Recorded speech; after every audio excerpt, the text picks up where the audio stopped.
Have you seen that dystopian BMW X2 ad? A young man realizes there is more to life than just the walls surrounding him, so he gets into an X2 and goes to pick up a woman who is not thrilled about doing her spreadsheets. Just a subtle allegory to working 9 to 5 in a corporate environment. Anyway, she seems to like the X2 and together they drive into the desert, which apparently is better than air-conditioned corporate environment. Now, the X2 is something like an X1 for people who are not afraid to break a few rules.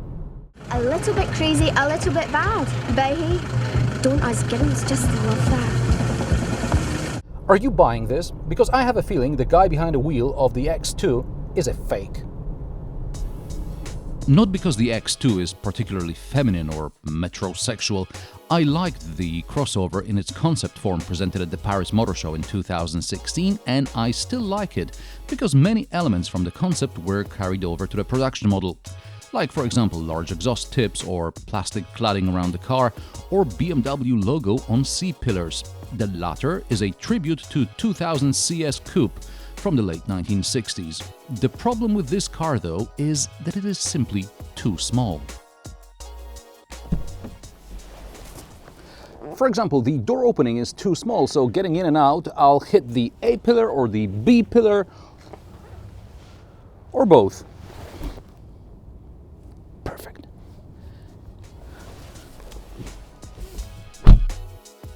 Which leads us to the next problem, which is visibility. B-pillar is too close to the front, or the seat is too far back, which limits visibility left and right when approaching junctions. Never mind the C-pillars, because it was obvious they'll limit visibility.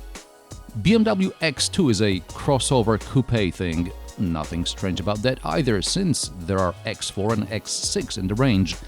X2 is a more practical version of Mini Paceman, which clearly lacked rear doors. But for a car which starts at €34,000, X2 does not offer everything I'd expect from a premium car. This is partly because of the model range complexity.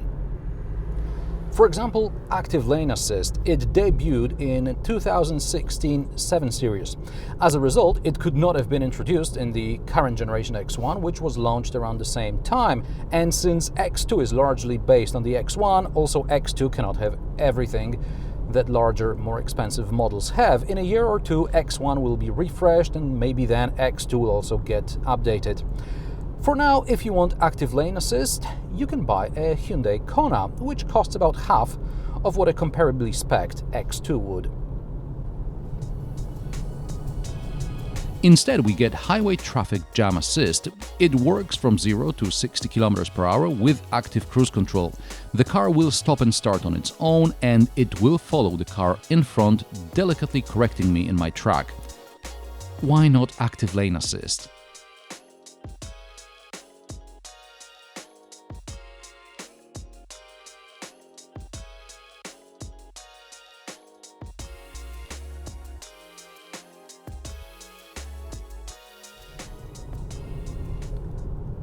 I'm nitpicking here, but BMW is a premium brand, and at €55,000, the price for this car is very premium as well.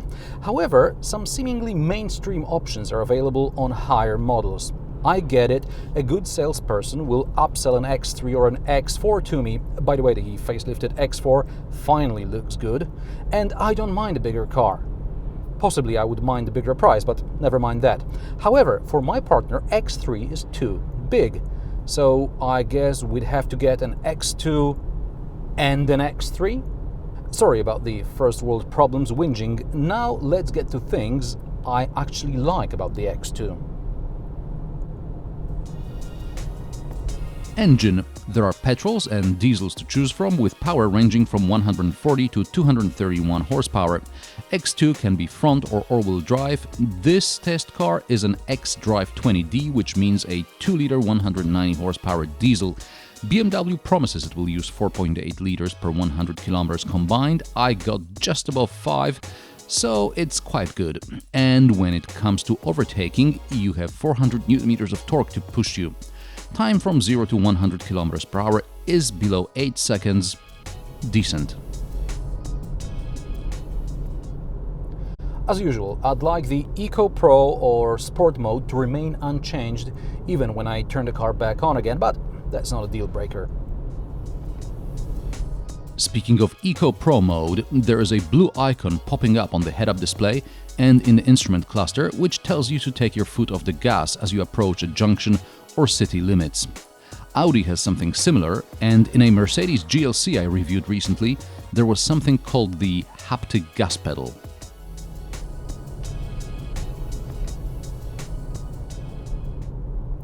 Steering is fine too. It's sufficiently heavy for a city crossover and sufficiently direct to make driving engaging. I like the fact that the X2 can have a heated steering wheel, something you can't have on a Mini. Mini also doesn't get real-time traffic information, which BMW has. Suspension is stiff, rather for an enthusiast driver, not necessarily for someone who had a rough night. Gearbox. Less powerful variants get a choice of manual or automatic transmission. More powerful variants get automatic only. This is an 8-speed Steptronic. Interestingly enough, some of the engine variants get an electronic shifter, like this one, and some still have the old shifter, like in the X1 I reviewed a couple of years ago. Ultimately, all cars will get this new electronic type of shifter.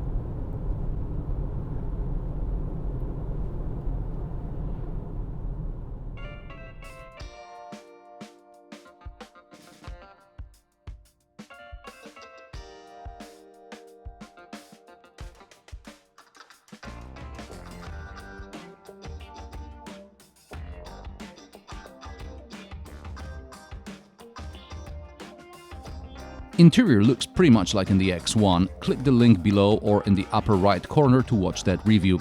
The only noticeable change are the dials, which are now behind a flat piece of plastic rather than a curved one. Otherwise, this gets the same door bins, glove box, cup holders and open storage under the armrest. Speaking of the armrest, it is still at an angle which obstructs access to the iDrive controller. I have to lower the armrest all the way down or fold it up. I recall similar problems in Mini hatch. There is sufficient legroom and headroom in the back, but in the middle you'll hit plastic cladding on the back of the front seats. Rear backrests split 40-20-40, which makes it easier to transport longer items like skis. Shame, there are still no USB ports in the back.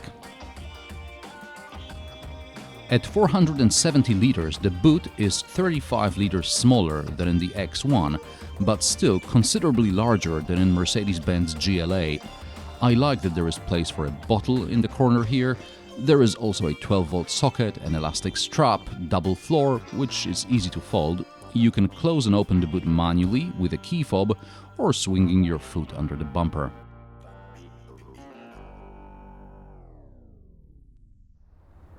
BMW X2 is a car for petite people. I like the way it drives, but it also lacks some of the systems which are now available on mass segment cars. Now, I'm a BMW fanboy, as some of you may know, so I don't take this lightly when I say that if you're considering BMW X2, better wait for the facelift. And how do you like BMW X2? Am I too harsh on it, or for 50 plus grand, we have the right to be picky? Let me know in the comment section below. If you like this video, give it a thumbs up and share it with your friends. New episodes every Friday. Thanks for watching, and I'll see you in the next one.